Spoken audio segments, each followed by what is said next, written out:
Welcome to Toffee TV. It is the match preview, Crystal Palace versus Everton.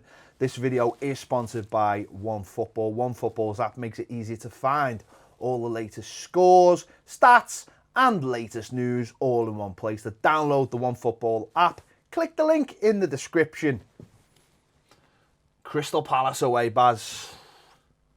Tough game. Tough. It's always never easy going to... It's one of those places that you always go, oh, it's never easy. But Crystal Palace have only won 4 games this season at home. They have second worst home record in the Premier League.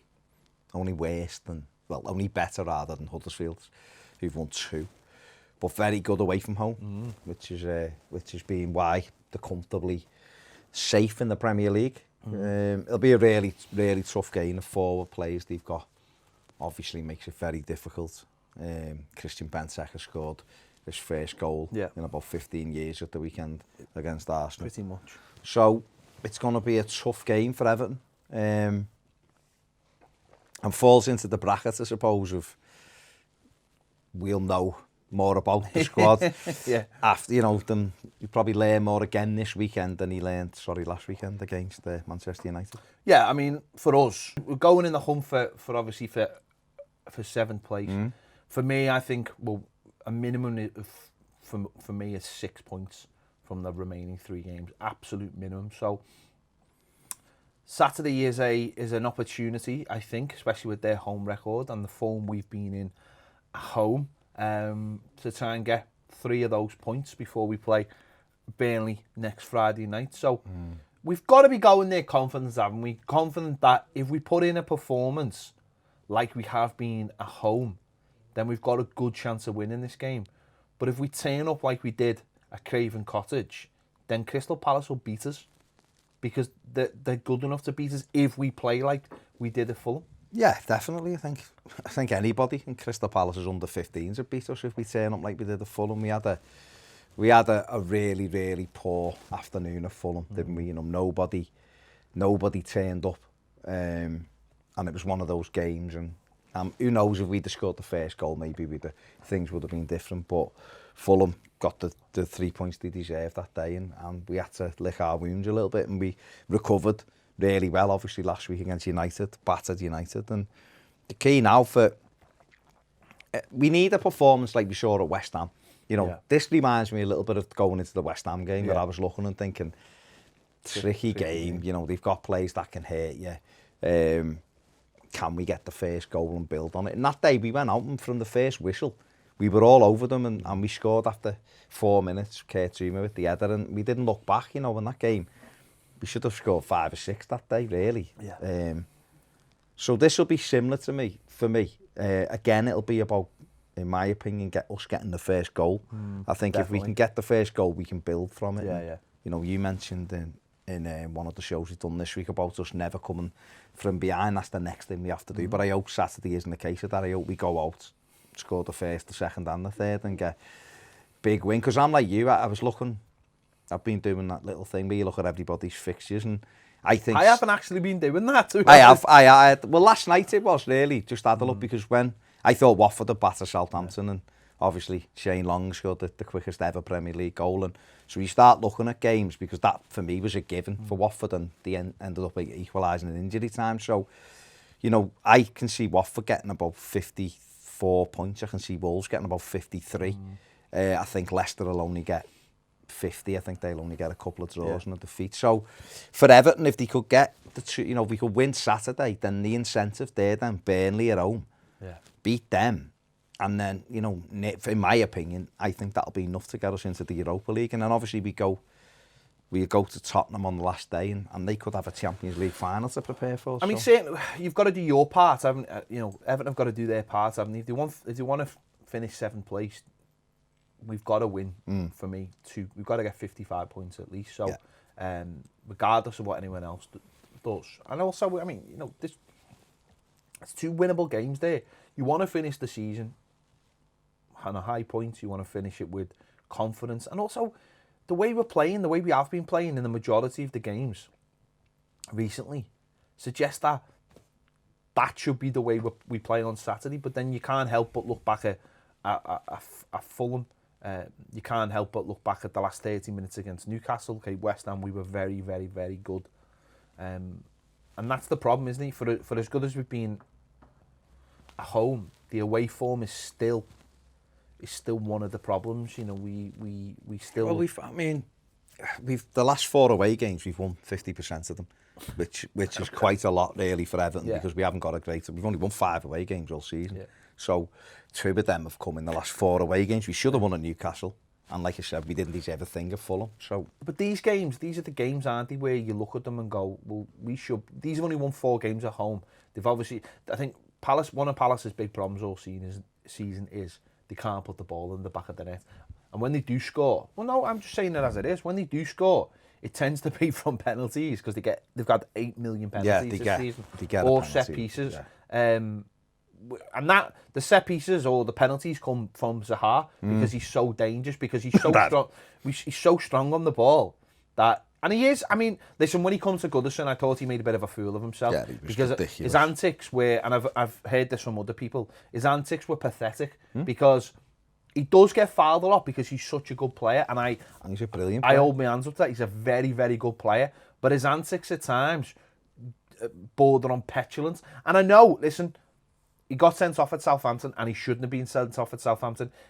What happened to him there was a disgrace, and I've seen other things of him, like a Huddersfield, and I don't subscribe to this thing of, oh well, you should be, you know, see it as a positive. People are kicking you. I don't see that, but at Goodison, when we played them, when we beat them, I just thought on that day he was trying to get things that just weren't fouls, and what were fouls he was getting, and you know, he's a very difficult character, and if they hold on to him, then fair play to them. I don't know if they will, because he said he wants Champions League football, but if they do, fair play to him, because he's a local lad and he come through at Crystal Palace. But he's obviously the main danger on Saturday because he can create so much, and as I said, the likes of set pieces and penalties, he's so good at winning that kind of thing, and they've been big things that have changed games. I mean, a couple of weeks ago they went to Newcastle, won it with a penalty, and we've seen that. We've seen it at Goodison. They've got a penalty. Fortunately, Pickford saved it on the day, and we went on and won the game 2-0. But he's the one we've got to look out for. Yeah, he's a massive threat, isn't he? And you know, he's the chief supplier and winner of penalties for them, and that's been enough because they are quite a solid side. That sometimes is enough to decide the game. So we've got to be on our mettle early at the weekend, and you know that he goes down given the opportunity. So don't give him the opportunity. Yeah. He's a very, very good player, and it's difficult. And you will foul him because he's full of tricks. So he will draw some fouls, but you got to be clever with him. And you know, I'm just looking at them there. They've scored 14 goals in 17 games at Selhurst Park. But only conceded 20. Yeah. So they don't let loads of goals in either at home, but they don't score many. I think that's been a frustration of Palace fans that I've seen, you know, through social media. There's a couple that I follow, and their main criticism this season has been that Roy Hodgson doesn't let them off the leash enough. He doesn't say to them, go out and play. He's very, you know. Well, he has a style, and of course, and some of them are saying, well, you know what? We've got a good enough team. Maybe if you let it go a little bit, we could, you know, we don't concede loads, and that'll be the danger, I think, in this game now, is that they're obviously not going to be relegated. They went to the Emirates last week and got a good win. Brilliant win, yeah. And a brilliant win. And maybe with only a couple of home games left, Roy Hodgson might say to them, "Go out and express yourself. Go out and play." But I wonder whether if he does say that might play into our hands, because listen, not if we play like we did at Fulham, but if they are on it, that might help our counter-attack if we're on it. Well, we're a counter-attacking team, aren't we? You know, that's the way we play. And it was noticeable on Sunday when we got 2-0 up. If you looked at the percentages and the passes and stuff in the first half, Everton dominated. They with more possession, more attempts, more passes. In the second half, they give the ball up to United. United have 55% of the ball second half and more passes than us. So what we did second half was sat back and hit them on the break, and we scored 2. We could have another 5. So that's where we are very, very dangerous. If you give us that, you know, even a Fulham the other week, we didn't play very well at all. We were dreadful. But we had so many counter-attacking opportunities, and it was the wrong ball, or we took the wrong pass, or whatever. Whereas at West Ham, didn't take care of it either. Didn't take care. Where at West Ham, we were very careful, and we cut them open. You know, and that's what we'll be looking to do at the weekend. I mean, these are averaging less than a point a game at home. You know, so it's there for Everton. It'll be tough. I mean, compare their home form with their away form. They've got the 6th best away record in the Premier League. They've won 8 away games in the Premier League, scoring 29 goals. And that shows their counter-attacking side as well. And they've gone to places like, you know, they battered Leicester, which led to their manager being sacked. They went to Man City and won. Won 3-1 at City. Got beat 4-3 at Anfield, but wouldn't have done if the keeper wouldn't have thrown 3 in his net. Obviously beat Arsenal. You know, so they are a good side, and that's the thing, isn't it? If they're a counter-attacking side and we're a counter-attacking side, it'll be a funny one, because it'll be almost like, well, no, you have the ball, no, you have the ball. But quite clearly, though, they can't or haven't been able to reproduce their away form. They've won 8 away. They've scored 29 goals away from home and only conceded 28. We compare that to 14 goals at home. So it's when the onus is on them, they're obviously not as good. Yeah. So, and I think I think a lot of that's maybe got to do with, you know, the plays in the middle. Obviously, the centre forward has been a problem for them. You mentioned before that Benteke hasn't scored many goals. I wonder as well, the middle of the park as well. They're a bit more of a combative style, don't they? Players like James McArthur. I think if we can pickpocket those kind of players and win the ball high up the pitch, or press them high up the pitch, so that, you know, they turn over a lot of the ball, that's where we'll be strong. That's where we've got to get the ball into those wide areas, then to Richarlison, to Bernard, with the full-backs overlapping. Of course, listen, they've got decent full-backs themselves, Van Aanholt and Wan-Bissaka on the other side, so they've got decent full-backs themselves, so they could do that to us. But I think if we can pickpocket that middle of the park by pressing them high, and that's on us then to be adventurous. And I just think when we play Fulham, that's what we weren't. We weren't adventurous. Their back four at the weekend was Wan-Bissaka, Martin Kelly, Scott Dan and Joel Ward. That's the defence that went to Arsenal. They had Max Meyer, Koyati, Milojevic and McArthur in midfield, and Benteke and Zaha up front. That back four, but Wan-Bissaka's fantastic. The other 3, average players. Joel Ward for me is a better right back, but obviously Wan-Bissaka's brilliant.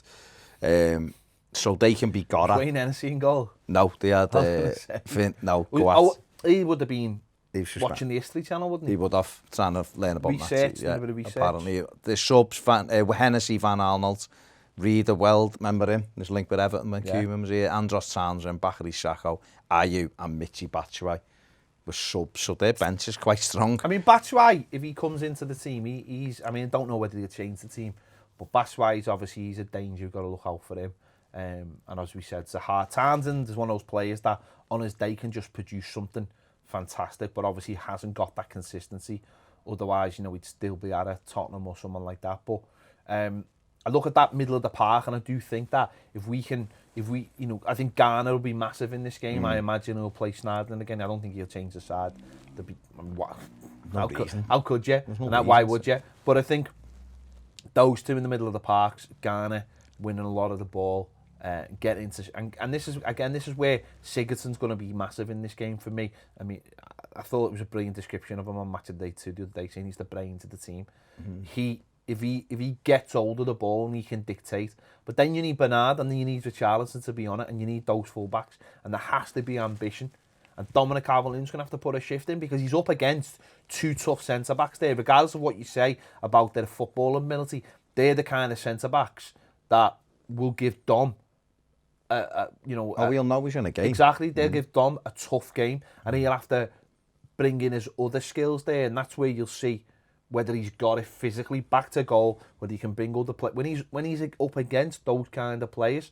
But it's a different challenge, and that's the interesting thing. It's great playing at home and you're playing the top 6 teams, and you feel like the manager's got something on them because they have to come out and play. But when you're playing teams Crystal Palace might be a little bit different because I think they will try and play. But when you play teams and the onus is on you as the side and people are looking at you because you've beaten Manchester United 4-0 the week before, then that's what, and I think we've spoke about this before, that's where you look at the team and you say, great, that's great. But this is a different challenge now, and can you rise to this challenge? Because we did a video in the early in the week for Patreon talking about what can we do to close that gap to try and get. And it's a consistency of going to away games, playing against Crystal Palaces, Fulham's, whoever, and going there and playing the same way. All right, putting your imprint on it. Results don't always follow, but if you don't at least play that same way, then you're never going to get those. But I mean, in general, I think we have played, particularly since the break. We have Fulham was an anomaly, really. If you look at the games since the break, Fulham is the standout nightmare game. We lost at Newcastle, but for 65 minutes at Newcastle, we were very good. Don't forget, even at 2-1 at Newcastle, Dom almost scored, and Richarlison should have scored when it bounced off his shin.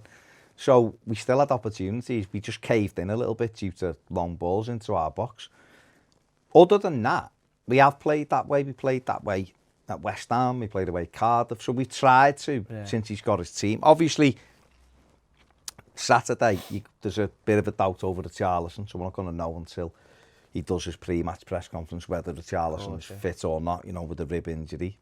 I haven't heard too much on it, so I'm hoping that it'll settle down. I think Luca Dean's fine. I think he said that anyway. It was just an impact injury, so I think he's fine. But if everybody's fit, then you'd expect the same team. And the Richarlison can cause these lots of problems, his power and his pace. And Seamus Coleman, obviously, Wan-Bissaka is very, very good. But he'll have his work cut out with Bernard, because Bernard is really tricky on the ball. And, he'll come inside and then it'll be the reverse ball to Luca Dean. So it'll be interesting to see.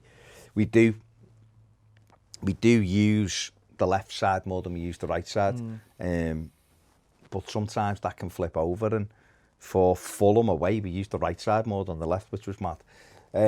So obviously, it'll be interesting to see if we can stretch them that way. But it's going to be difficult, and Ben Secker will be a bit more confident having scored a goal. So obviously, Michael Keane will have to look after him. Or Kurt Zuman, whoever takes what. And I think they generally play a 4-4-1-1, don't they? But Zaha drops in, and that's where he's a threat. But you're right. If we are to continue to try to improve and get better, and we want to, crack the top 6 or whatever it is, we want to start finishing as high up that league as we possibly can. It'll be going to places like Crystal Palace where it's a tough game, they're a good side, and being able to get something there, beat them. Basically, that's what it's about, isn't it? And if you're talking about going to a team that's got the second worst home record in the Premier League, then you have to look at that and think, we need to win this game, And if we've got any aspiration to finishing 7th and trying to get a European place, well, it's not even, it's just, for me, it's all about trying to get, 50, 55 points. Listen, if we ended up with 55 points, 6 points less than when we qualified for the Champions League. Mad, isn't it? And we've had the season where we're all a bit like that for months. But it's all about putting points on the board. If we can get 50, 55 points, we got 49, didn't we, last season?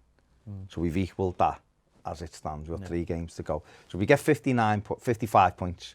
And who knows, it might be a bit better than that. You never ever know, because we don't know what the Spurs game is going to be like. But if we did, then at least you could look back and go, right, have we improved from last season? Yes, we have. Did we play better football? Have we got better players? Everything's moving in the right direction. Okay, the position-wise in the table, I do believe if we get 55, we'll finish 7th. But if we finished 8th or whatever, people might look and go, well, you were 8th last year, but this and this is better, and we're going in the right direction. So that's what we have to do. We said a few weeks ago, we were asked on Patreon, what's a successful season? Now, well, it's not. I wouldn't call it a successful season, but what is an improvement is more points on the board. Exactly, yeah. And that's what it's about now. Yeah. So let's hope 3 points on Saturday. That'd be nice. Let us know your thoughts in the comments. Are you confident? Are you expecting a performance like the one against Manchester United, or are you a little bit? Or are you expecting a performance like Fulham? Because of the Fulham game. And if there's any Palace fans, let us know your thoughts as well. What's gone wrong at home for you this season? Is it because you haven't got your singing section anymore? Is that part of it? Could be. I'm asking you. Let us know your thoughts in the comments. Thanks for watching Toffee TV. Don't forget, if you haven't already subscribed, please do. Click the bell for alerts so you know exactly when the videos are out. And if you want more videos, exclusive live videos with live interactions between you and us, join us on Patreon, because we're doing that now and it's sound. Do we? See you later.